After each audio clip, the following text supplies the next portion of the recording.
দুনিয়ার প্রত্যেকটা মাখলুক আমি আল্লাহর নামের জিকির করে, আমি আল্লাহকে স্মরণ করে, কিন্তু হাবিব আমি আল্লাহ কাউরে ডাকি না, আমি আল্লাহ কাউরে স্মরণ করি না। ইন্নাল্লাহ নিশ্চয় আমি আল্লাহ, শুধু আমি আল্লাহ একা না, ওয়া মালাইকাতাহু আমার ফেরেশতারাও শুধুমাত্র কেবলমাত্র একমাত্র আপনার নামের দুরূদ পড়ি। এত আস্তে বললেন?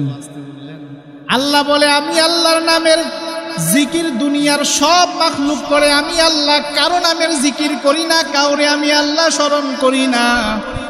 শুধুমাত্র নবী আমি আপনার উপরে দুরূদ পড়ি, শুধু আমি পড়ি যে তা না, আমার সব ফেরেশতারাও আপনার উপরে দুরূদ পড়ে। তার মানে আমার নবীরে আমার আল্লাহ কতটা বেশি ভালোবাসে, কম না বেশি? যেই নবীরে আল্লাহ এতটা ভালোবাসেন, সেই নবীরে আল্লাহ দুনিয়াতে পাঠাবেন সাধারণ কোন পরিবারে, সাধারণ কোন বংশে, সাধারণ কোন বাবার ঘরে আমার আল্লাহ নবীরে পাঠান নাই, পাঠাবেনও না। নবীর দাম আল্লাহর কাছে যত বেশি, নবীর পরিবারের, নবীজির বাবার, নবীজির মায়ের দাম আল্লাহর কাছে তত বেশি। দু জাহানের সরকার নবী মুহাম্মদ মুস্তাফা সাল্লাল্লাহু আলাইহি ওয়াসাল্লামের বাবার নাম আব্দুল্লাহ। বাবার নাম কি? আব্দুল্লাহ সাধারণ কোন ব্যক্তির নাম নয়, মক্কার সবচাইতে সম্ভ্রান্ত ফ্যামিলির একজন সন্তান, যার বাবার নাম আব্দুল মুত্তালিব, যিনি ছিলেন কাবা ঘরের মোতওয়াল্লি, যিনি ছিলেন মক্কার সবচাইতে সম্ভ্রান্ত পরিবারের নেতা। আব্দুল মুত্তালিবের 10 জন সন্তান, তার মাঝে আব্দুল্লাহ একজনের নাম। আব্দুল্লাহ অন্যান্য সন্তানের মতো সন্তান নয়। আব্দুল্লাহ বিবাহ করার আগে যখন মক্কার অলিতে গলিতে হাঁটত, মক্কার যুবতী রমণীরা আব্দুল্লাহর চেহারার দিকে তাকাইয়া প্রেমে পড়ে যাইত। কেমন যেন আব্দুল্লাহর চেহারার মধ্যে একটা আলো চমকায়, কিন্তু তার আরো 10 ভাই আছে, তাদের চেহারার মধ্যে এত আলো নাই। আব্দুল্লাহর চেহারার মধ্যে কেমন যেন একটা নূরের ভাব দেখা যায়, কেমন জানি একটা আলো দেখা যায়, যেটা মক্কার অন্য কোন ছেলেদের চেহারার মধ্যে নাই। মক্কার মেয়েরা তাদের বাবার নিকট গিয়ে বলতো, বাবা, আব্দুল্লাহর বাবা আব্দুল মুত্তালিবের নিকট আমার জন্য বিয়ের প্রস্তাব নিয়ে যাও। আব্দুল মুত্তালিব বলে, এমন কোন দিন নাই আমার সন্তান আব্দুল্লাহর জন্য বিয়ের প্রস্তাব আসে না একাধিক, প্রতিদিন আমার সন্তান আব্দুল্লাহর জন্য বিয়ের প্রস্তাব আসে। এক পর্যায়ে আমি বিরক্ত হয়ে গেলাম। শুধু আমি বিরক্ত হয়েছি যে তা না, আব্দুল্লাহর মা আমার স্ত্রী, সেও মহিলাদের এত বেশি প্রস্তাব পাইছে, সেও বিরক্ত। আব্দুল মুত্তালিব বলেন, কিছুদিনের মধ্যে আমি আমার সন্তান আব্দুল্লাহরে বিবাহ করায়া দিলাম। আব্দুল্লাহর বিবাহ হয়ে গেল মদিনার সম্ভ্রান্ত ফ্যামিলির একজন মেয়ের সাথে, যার নাম আমিনা। আব্দুল্লাহর বিয়ে হওয়ার 3 দিন হয়ে গেছে, আব্দুল্লাহ ঘর থেকে বের হয় না। মক্কার রমণী সুন্দরী নারীরা আব্দুল্লাহরে 3 দিন হয়ে গেছে দেখে না। 3 দিন পরে যখন বের হলো, রাস্তার মধ্যে আব্দুল্লাহ হাঁটতেছে, মেয়েরা তার দিকে তাকাইয়া আর হাসে না, কাছে আসে না, বরং দূরে চলে যায়। আব্দুল্লাহ ডেকে ডেকে বলে, রে ও মক্কার সুন্দরী রমণী নারীরা, এতদিন আমারে দেখলে তোমরা মোহাব্বতে আগায় আসতা, আজ কেন পিছিয়ে নেমে যাও, আজ কেন দূরে সরে যাও? মক্কার নারীরা বলে, এতদিন তোমার চেহারার মধ্যে একটা নূর ছিল, এই নূরটা এখন নাই। তোমার চেহারার মধ্যে একটা মায়ার আলো ছিল, এই আলো এখন নাই। তার মানে আমরা বুঝতে পেরেছি আব্দুল্লাহর চেহারার মধ্যে যেই মায়া, যেই আলো, যেই নূরের ঝলকানি ছিল, এটা আমাদের বিশ্বনবী সাল্লাল্লাহু আলাইহি ওয়াসাল্লাম। বুঝেন নাই? হ্যাঁ, বিয়ে হয়ে গেল আব্দুল্লাহর। বিয়ের 6 মাস পার হয়ে গেল। মক্কা থেকে সিরিয়ার দিকে রওনা দিল ব্যবসায়ের কাজে। সিরিয়ায় চলে গেল। ওখানে আল্লাহ পাকের হুকুমে নবীজির বাবা আব্দুল্লাহর ইন্তেকাল হয়ে গেল, দুনিয়ার থেকে বিদায় নিয়ে চলে গেছেন। নবীজি সাল্লাল্লাহু আলাইহি ওয়াসাল্লাম তখন মায়ের গর্ভে। নবীজির জন্মের আগেই তিনি তার পিতারে হারায়া ফেলছেন। নবীজির বাবা এখন দুনিয়াতে নাই। আমাদের সমাজে দেখবেন, যখন কোনো গর্ভবতী নারীর স্বামী মারা যায়, তখন ওই নারীটা অবহেলার শিকার হয়ে যায়, স্বামীর বাড়িতে থাকতে পারে না, বাবার বাড়িতে পাঠিয়ে দেয় কি দেয় না। আর এই বাংলার জমিনে তাকায়া দেখেন না, স্বামী মারা যাওয়া লাগে না, স্বামী বেঁচে থাকতেই গর্ভবতী মহিলারে স্বামীর বাড়িতে রাখে না, বাবার বাড়ি পাঠায়া দেয়। এখানে তার সেবা যত্ন তেমন ভাবে হয় না, বাবার বাড়ি যেমন হয়, ঠিক কিনা বলেন? অথচ তিনার স্বামী নাই, গর্ভে সন্তান।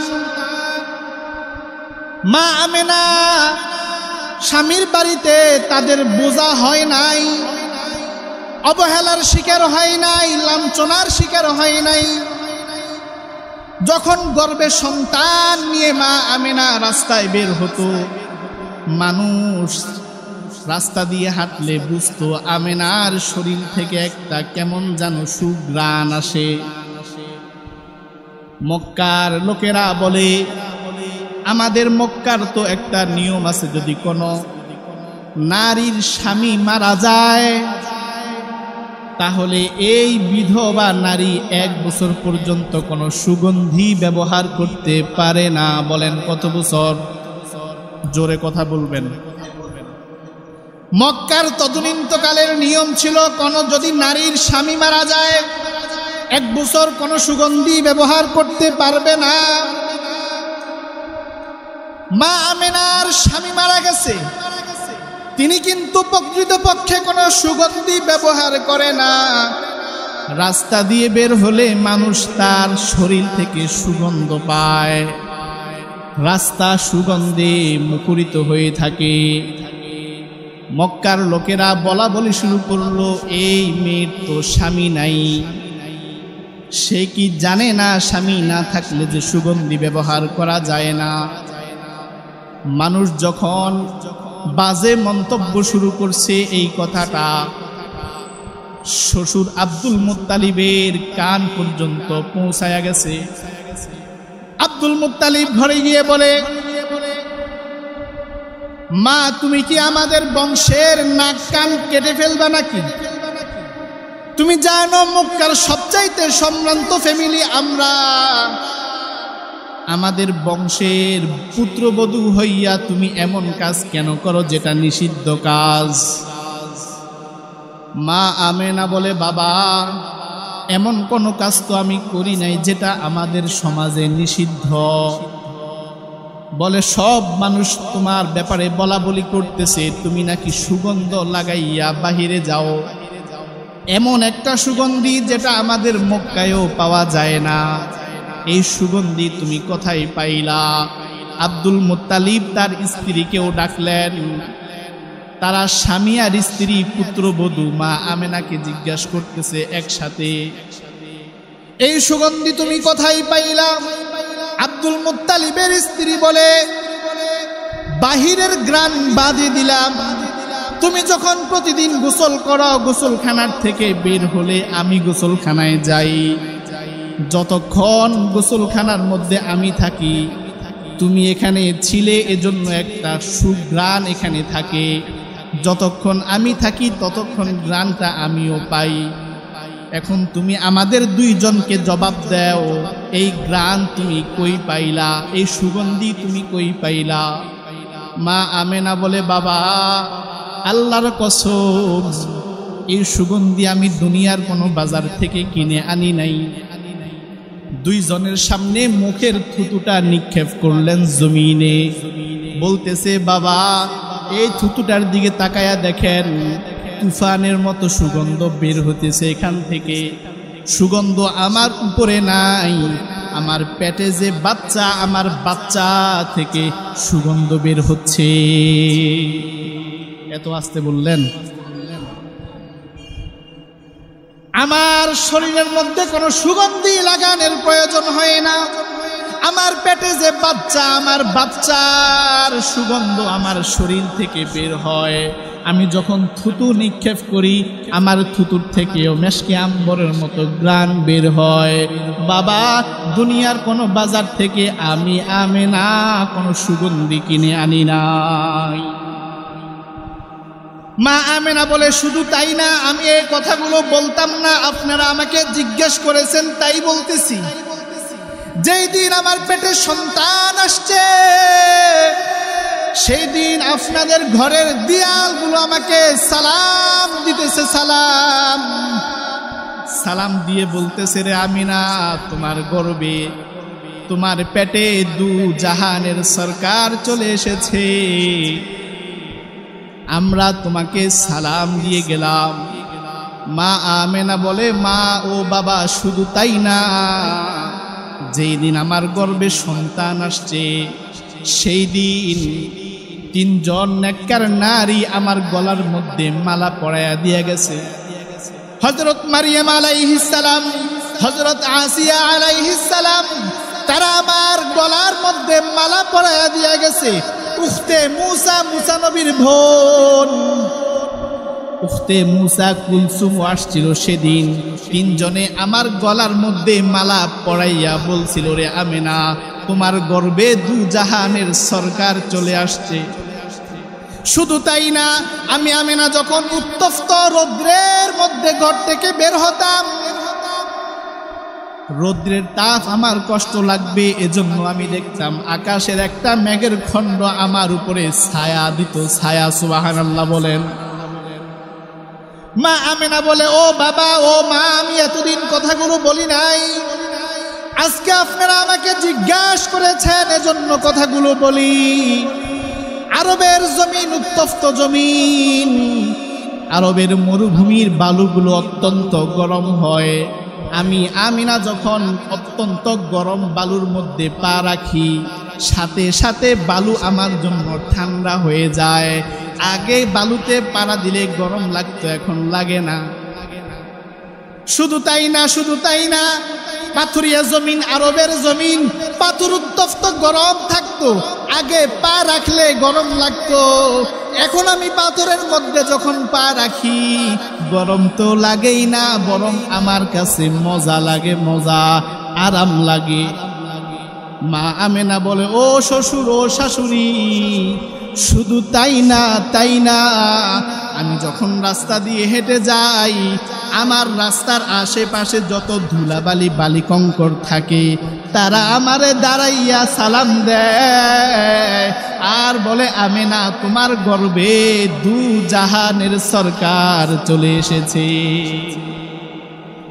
মা আমেনা বলে, ও বাবা, প্রতিদিন আমি জমজম কূপে পানি তুলতে যাইতাম। সন্তান গর্ভে আসার পরে আমি যখন জমজম কূপের পাশে যাই, আগের মতো বালতি দিয়া রশি টেনে পানি উপরে তুলতে হয় না।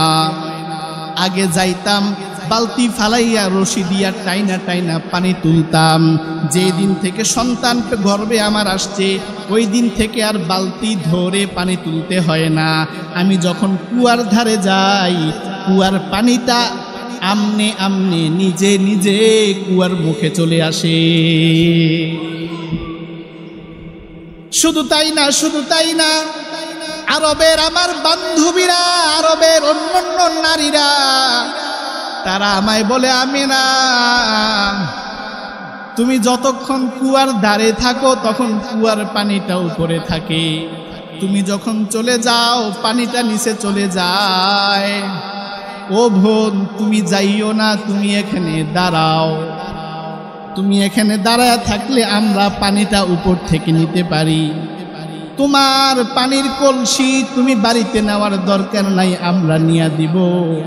তবু তুমি আমাদেরকে ফেলে চলে যাইও না। তুমি যদি চলে যাও জমজম কূপের পানিটা নিচে চলে যায়। মা আমেনা বলে, ও বাবা, ও মা, এই কথাগুলো আগে বলি নাই, কারণ তোমরা কোনোদিন জিজ্ঞাসা করো নাই। যেই দিন সন্তান আমার পেটে আসছে সেই দিন থেকে আমি এই অলৌকিক জিনিসগুলো দেখতেছি। আমার সন্তান পেটে আসার পরে অন্যান্য মহিলাদেরকে জিজ্ঞাসা করেছিলাম, তারা বলে তাদের পেট ব্যথা হয়। আমি আমিনার কোনোদিন পেট ব্যথা হয় নাই। অন্যান্য মহিলাদেরকে জিজ্ঞাসা করেছিলাম, তারা বলে সন্তান গর্ভে আসলে নাকি বমি হয়। আমি আমিনার কোনোদিন বমি বমি ভাবও হয় নাই, আমার কোনোদিন বমি বমি ভাব হয় নাই, আমার কোনোদিন পেটে ব্যথা হয় নাই। শুধু তাই না, অন্যান্য নারীদের গর্ভে সন্তান আসলে পেট ফুলে যায়, পেট বড় হয়ে যায়। ও মা, ও বাবা, আমার পেট আগের মতোই আছে, আমার পেট বড় হয় নাই।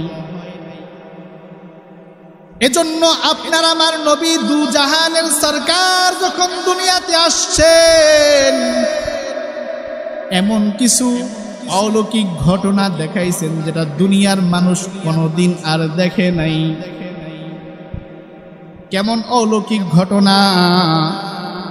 যেই দিন আল্লাহর নবী সাল্লাল্লাহু আলাইহি ওয়াসাল্লাম দুনিয়াতে আসছেন, মা আমিনার সাথে একজন দাঈ মহিলা ছিল। ওই দাঈ মহিলার নাম ছিল শেফা, যিনি আব্দুর রহমান ইবনে আউফ রাদিয়াল্লাহু তাআলা আনহুর মা ছিলেন।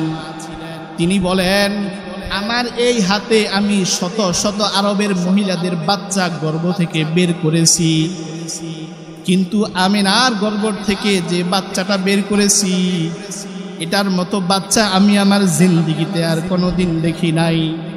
এই পর্যন্ত যত বাচ্চা বের করেছি বাচ্চাদের শরীরের মধ্যে নাপাক থাকতো, রক্ত থাকতো, পানি থাকতো, কিন্তু আমিনার সন্তানকে যখন আমি বের করলাম কোনো প্রকারের রক্ত ছিল না, কোনো প্রকারের ময়লা ছিল না, কোনো প্রকারের নাপাক ছিল না, কোনো প্রকারের দুর্গন্ধ ছিল না। অন্য মহিলাদের বাচ্চা পেট থেকে বের করলে নাভিটা কেটে দিতে হয়, কিন্তু আমিনার গর্ভ থেকে যখন সন্তানটা আমি বের করলাম নাভি কাটতে হয় নাই। কে যেন আমিনার গর্ভের ভিতরে এই নাভিটা কেটে রেখে দিছে। শুধু তাই না, শুধু তাই না, আব্দুর রহমান ইবনে আউফ রাদিয়াল্লাহু তাআলা আনহুর মা শেফা বলেন, দুনিয়ার কোন শিশুকে দেখি নাই খতনা করা অবস্থায় দুনিয়াতে আসছে। এই একমাত্র শিশুকে আমি দেখলাম যে নাকি মায়ের গর্ভ থেকে আসার সময় খতনা করা অবস্থায় আসছে, মুসলমানি করা অবস্থায় আসছে। আমি এমন অলৌকিক ঘটনা আর কোনোদিন দেখি নাই। শুধু তাই না, মা আমেনা বলে, আমার সন্তান যখন আমার পেট থেকে ভূমিষ্ঠ হলো তারে একটা চাদরের মধ্যে বসায়া দিলাম আদর করে। আমার সন্তানটা চাদরে বসা মাত্র ডান দিকে গড়াইয়া গিয়ে সেজদার মধ্যে পড়ে গেছে। সেজদার থেকে যখন উঠে বসলো, সেজদার থেকে উঠে বসে তাশাহুদের সুজুদে বসছে, শাহাদাত আঙ্গুলটা যখন আসমানের দিকে তুললো এমন একটা আলো বের হলো। ফজরের নামাজের আগে সুবহে সাদিকের সময় তখন মা আমেনা বলে, এমন একটা আলো জ্বলে উঠলে, নূরের আলো, এই আলোতে গোটা আরবটা আলোকিত হয়ে গেল। বলেন, অন্য কারো জন্মে এমন ঘটনা কি ঘটছে কোনোদিন? হ্যাঁ, এমন ঘটনা আর কোনোদিন কারো ক্ষেত্রে ঘটে নাই। মা আমেনা বলে আমি আমার সন্তানকে কোলে নিলাম। মা আমেনা সন্তানটাকে কোলে নেওয়ার পরে অজস্রে কান্না শুরু করে দিল আব্দুল মুত্তালিব সহকারে। তার বাকি সন্তানরা বলে, কেন তুমি কান্না করতেছো ও আমেনা? আমেনা বলে, বাবা, দুনিয়ার অন্যান্য মানুষের সন্তান দুনিয়াতে আসলে তার বাবা পাশে থাকে, কিন্তু আমার সন্তান মুহাম্মদের বাবা আব্দুল্লাহ পাশে নাই। আপনাদের চকবাজার এলাকার যদি কোনো ব্যক্তির ছেলে সন্তান হয়, আবেগের কারণে মিষ্টি দোকানে গিয়ে বলে, মিষ্টি দোকান খালি করে আমায় প্যাকেট করে দাও, কারণ আমার সন্তান আজ দুনিয়াতে আসছে। বাবা গিয়ে খেলনা নিয়ে আসে বাচ্চাদের জন্য, আমার বাচ্চা খেলবে। আমেনা বলে, বাবা, আজ আব্দুল্লাহ দুনিয়াতে নাই। আব্দুল্লাহ যদি থাকতো আমার সন্তানের জন্য খেলনা কিনে নিয়ে আসতো।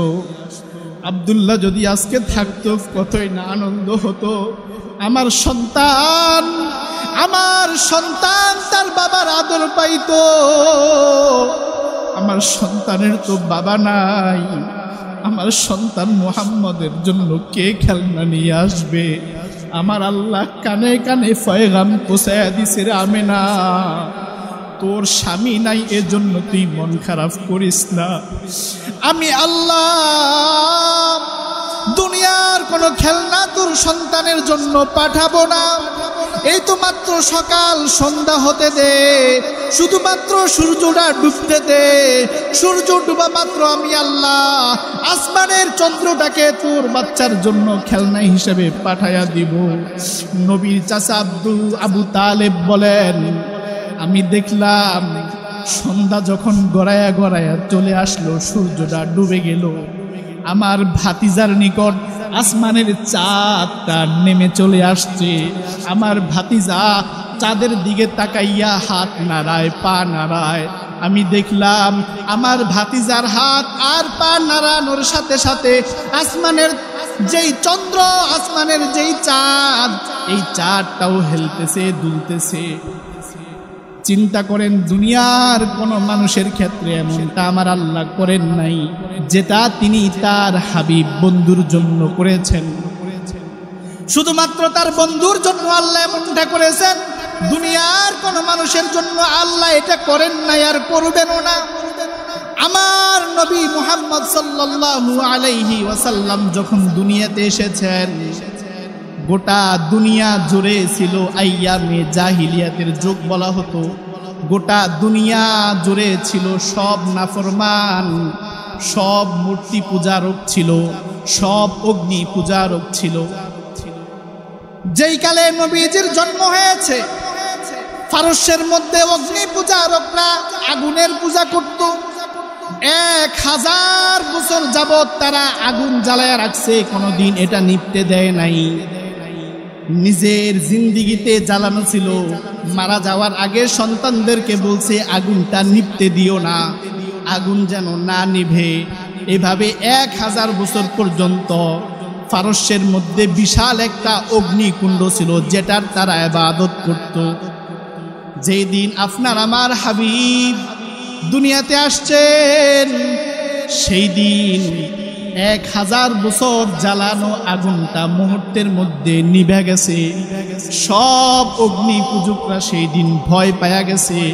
শুধু তাই না, নবীজি যেই জমানায় দুনিয়াতে আসছেন, তখন মানুষ কাবা ঘরের মধ্যে মূর্তি রাইখা মূর্তির ইবাদত করত। আরবের মানুষ কাবা ঘরের মধ্যে বড় বড় 360টা মূর্তি ছিল। যেদিন নবীজি দুনিয়াতে আসছেন 20 এপ্রিল 12 রবিউল আউয়াল, এপ্রিল মাসে রবিউল আউয়াল মাসে যখন নবীজি দুনিয়াতে আসছেন, যেই দিন নবী দুনিয়াতে আসছেন, নবী দুনিয়াতে আসা মাত্র কাবা ঘরের মধ্যে যেই 360টা মূর্তি ছিল, সবগুলো মূর্তি সাথে সাথে আমার আল্লাহর সেজদার মধ্যে পড়ে গেছে। কেমন নবী আমরা পাইলাম, নবীরে চিনলাম না। যদি চিনতাম, যদি নবীরে চিনতাম, তাহলে নবীর আদর্শ বাদ দিয়া দুনিয়ার কোন মানুষের আদর্শের পিছনে আমরা ছুটতাম না। আজ কষ্ট লাগে, উম্মত নবী চেনে নাই। উম্মত আজ নবী না চিনিয়া চিনছে নেতা। কি চিনছে? উম্মত আজ নবী চেনে না, নেতা চিনে, ধর্ম চেনে না, দল চেনে, দল দল। ইসলাম মানে না, নবী মানে না, নেতা মানে আর দল মানে। আফসোস লাগে যদি উম্মত নবী চিনত, গলায় ছুরিয়া সুন্নত ছাড়তে পারত না। আমার নবী দুনিয়াতে আসছেন, বরকত শুরু হয়ে গেছে, বরকত। নবী দুনিয়াতে আসা মাত্র বরকত শুরু হয়ে গেছেন। নবীজির দুধমা হালিমাতুস সাদিয়া রাদিয়াল্লাহু তাআলা আনহা, তিনি বলেন, আমার বাড়ি ছিল তায়েফে। তায়েফ, তায়েফ হচ্ছে সৌদি আরবের সবচাইতে সুদর্শন জায়গা। গোটা আরবের মানুষ তাদের সন্তান হওয়ার পরে সন্তানদেরকে তায়েফের মানুষের কাছে ভাড়া দিত, ভাড়া। তায়েফের মহিলারা দুধ পান করাইতো আর ওখানে লালন পালন করত, কারণ তায়েফ হচ্ছে সুন্দর জায়গা। তায়েফের একটা বিশাল কাফেলা মহিলাদের, তারা মক্কায় এসেছে বাচ্চা নেওয়ার জন্য। হালিমাতুস সাদিয়া, সে তার স্বামীর নিয়ে সেও আসছে মক্কায়। তারা গরিব ছিল অন্যান্য মানুষের তুলনায়। অন্যান্য মানুষ দামি দামি ঘোড়া নিয়ে তারা মক্কায় আসছে, কিন্তু হালিমাতুস সাদিয়ার কোনো দামি ঘোড়া ছিল না, দুর্বল একটা ঘোড়া। এটা নিয়ে সবার সাথে রওনা দিছে। স্বামী আর স্ত্রী মক্কায় পৌঁছানোর আগে কাফেলার সব মহিলারা আগে আগে মক্কায় চলে গেছে, যাইয়া সন্তানগুলারে কানেক্ট করতেছে, নিতেছে। নেওয়ার ক্ষেত্রে যেই সন্তানের বাবার টাকা বেশি, ওই সন্তানটারে নিয়ে মানুষ কারাকারি করে, কারণ বড় লোকের সন্তানটারে যদি নেওয়া যায় তাহলে অর্থকরী বেশি পাওয়া যাবে। হালিমাতুস সাদিয়া তার স্বামী যখন মক্কায় গেল, গিয়ে দেখতেছে কুরাইশ বংশের একটা এতিম ছেলে ছাড়া আর কেউ নাই। এই এতিম ছেলেটারে কোনো মহিলা নেয় নাই, কারণ তার বাবা নাই। তারে যদি নিয়ে যায় আমরা বেশি সম্পদ পাবো না। এই কারণে এই এতিম বাচ্চাটা ছাড়া সব বাচ্চাদেরকে নিয়ে কাফেলার অন্যান্য মহিলারা চলে গেছে। হালিমাতুস সাদিয়া তার স্বামীরে নিয়ে আইসা শুধুমাত্র একটা সন্তান পাইছে। যখনই আব্দুল মুত্তালিবের ঘরে ঢুকলো, গিয়ে জিজ্ঞাসা করলো ছেলের বাবা কি করে, বলে ছেলের বাবা নাই। হালিমাতুস সাদিয়ার স্বামী বলে, এতিম ছেলেটারে নিলে তো বেশি উপকৃত হইতে পারবো না। হালিমাতুস সাদিয়া বলে, এই সন্তানটা ছাড়া তো আর কোনো সন্তানও নাই। যাই হোক, যেহেতু কষ্ট করে আসছি এটাকেই নিয়ে যাই, হয়তোবা আল্লাহ এটার মাধ্যমে বারাকা দিয়ে দিবে, বরকত দিয়ে দিবে। হালিমাতুস সাদিয়া আমার নবীর দিকে তাকাইয়া প্রেমে পড়ে গেছে, মায়ায় পড়ে গেছে। হালিমাতুস সাদিয়া আমার নবীকে কোলে তুলে নিলেন। আমার নবীকে কোলে তুলে নেওয়ার পরে হালিমাতুস সাদিয়ার দিকে আমার নবী চোখ দিয়া তাকাইলেন। কেমন যেন আমার নবীর প্রতি হালিমাতুস সাদিয়ার মায়া বেড়ে গেল। স্বামীরে বলল, স্বামী আমার, আর দেরি করা যাবে না, তাড়াতাড়ি চলেন তায়েফের দিকে। হালিমাতুস সাদিয়ার স্বামী ঘোড়ার মধ্যে উঠলেন। হালিমাতুস সাদিয়া আপনার আমার নবীকে কোলে নিয়ে ঘোড়ার উপরে উঠলেন। ঘোড়ার উপরে নবীকে নিয়ে উঠা মাত্র সাথে সাথে ঘোড়াটা জমিনের মধ্যে পড়ে গেলেন। হালিমাতুস সাদিয়া অবাক হয়ে গেলেন, কিরে আমার ঘোড়াটা দুর্বল, তবে এত তো দুর্বল না যেটা নাকি দাঁড়ায়ও থাকতে পারে না। তায়েফ থেকে মক্কায় আসছে, তার মানে শক্তি তো আছে। সামনে না হয় হাঁটতে পারবে না, তবে দাঁড়ায় এত থাকতে পারবে। একটা শিশু বাচ্চার ভরে কি এটা বসে যেতে হয় নাকি? হালিমাতুস সাদিয়া চিন্তায় পড়ে গেলেন। সন্তানকে নিয়ে মাত্র ঘোড়ায় উঠলাম, ঘোড়াটা পড়ে গেল। হালিমাতুস সাদিয়া স্বামীকে বললেন, স্বামী আমার, আপনি একটু সরে নেমে দাঁড়ান তো দেখি। হালিমাতুস সাদিয়ার স্বামী ঘোড়া থেকে নেমে পাশে দাঁড়াইলেন, সাথে সাথে ঘোড়াটা আবার দাঁড়ায় গেলেন। হালিমাতুস সাদিয়া বলে এবার আপনি আবার ওঠেন। স্বামী আবার হালিমাতুস সাদিয়ার সামনে বসলেন, আবার গোড়াটা জমিনের মধ্যে পড়ে গেলেন। হালিমাতুস সাদিয়া বলে স্বামী আমার, আমি বুঝতে পারছি সমস্যাটা কোন জায়গায় হচ্ছে। এই যে সন্তানটা আমার কোলে, এটা সাধারণ কোনো সন্তান নয়। আপনি আমার সামন থেকে উঠে যান, আপনি পিছনে গিয়ে বসেন তো দেখি একবার। হালিমাতুস সাদিয়ার স্বামী সামন থেকে নেমে পিছনে গিয়ে বসছে। ঘোড়াটা আর বসে না, এটা দাঁড়ানোই আছে। তারা তায়েফের দিকে রওনা দিয়ে দিল। দুর্বল ঘোড়া নিয়ে তায়েফ থেকে মক্কায় এসেছে। আল্লাহর নবী সাল্লাল্লাহু আলাইহি ওয়াসাল্লামকে যখন ঘোড়ায় তুললেন, এই দুর্বল ঘোড়াটা অনেক সবল হয়ে গেল, বরকত শুরু হয়ে গেল, এত দ্রুতগামী ঘোড়া হয়ে গেল। তায়েফের অন্যান্য মহিলারা তায়েফ যাওয়ার আগে হালিমাতুস সাদিয়া তায়েফে চলে গেছে। অন্যান্য মহিলারা বলে, কিরে সাদিয়া, তুই কি ঘোড়া চেঞ্জ করছিস নাকি? বলে, না না, ঘোড়া তো চেঞ্জ করি নাই, ঘোড়া তো আগেরটাই আছে, শক্তিশালী হইল কেমনে?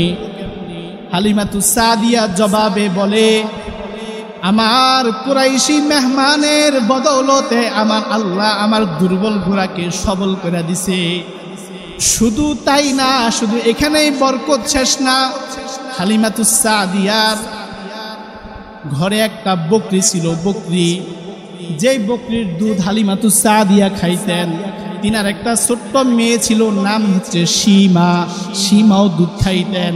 আবার আমার মায়ার নবীরও এই ছাগলের দুধ খাওয়াইতেন। যেই দিন আল্লাহর নবী হালিমাতুস সাদিয়ার বাড়িতে গেলেন, ছাগলের উলানের মধ্যে দুধ অনেক পরিমাণে বেড়ে গেছে।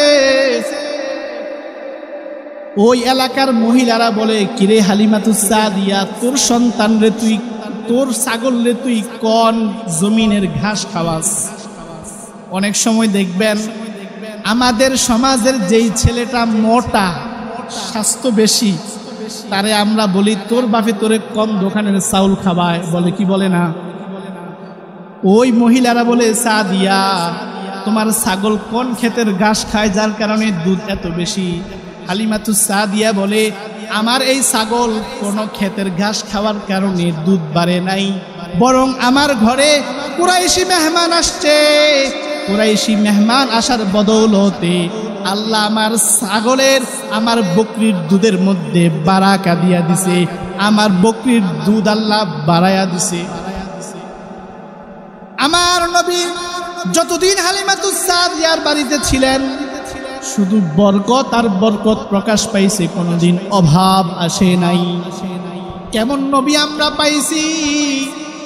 নবীরে চিনলাম না, যদি চিনতাম তাহলে নবীর উম্মত হইয়া নবীর আদর্শের দাড়ির মধ্যে কোনোদিন ব্লেড আর খুল লাগাইতে পারতাম না।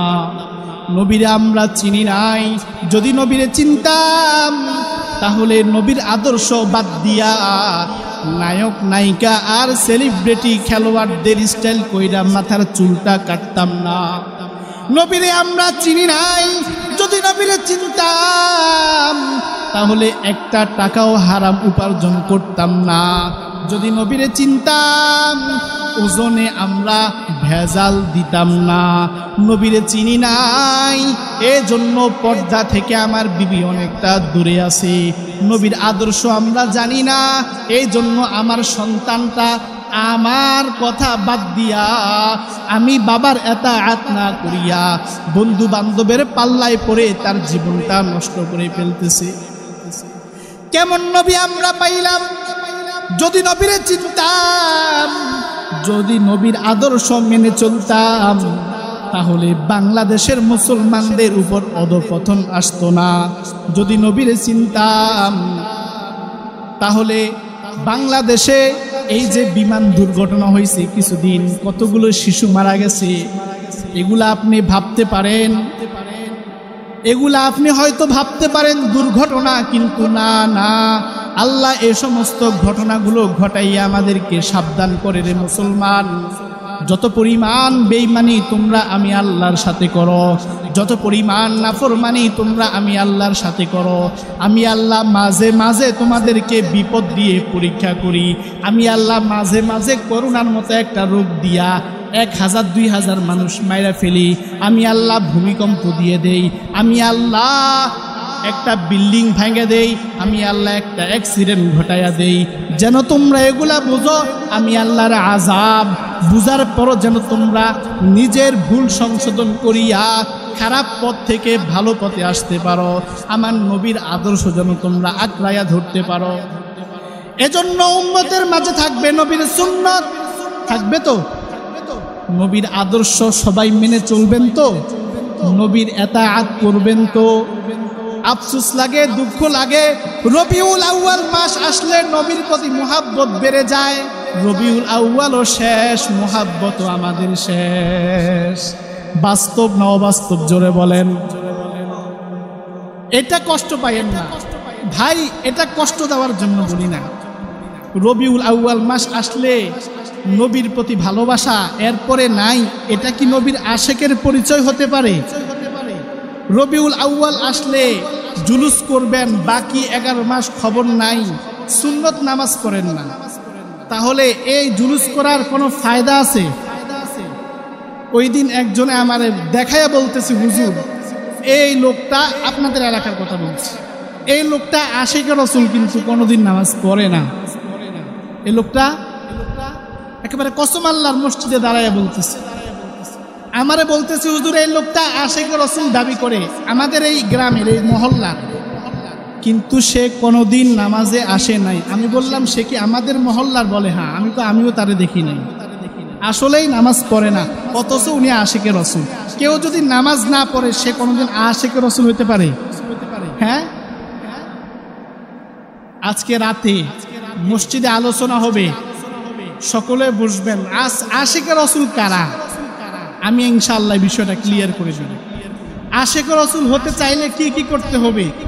আজ বাদ আসা মসজিদে উপস্থিত থাকবেন, বিশেষ করে যুবক ভাইরা, তারারে আমি মসজিদে দেখি না, শুক্রবারে দেখি। তোমরা থাকবা ইনশাআল্লাহ, থাকবা তো?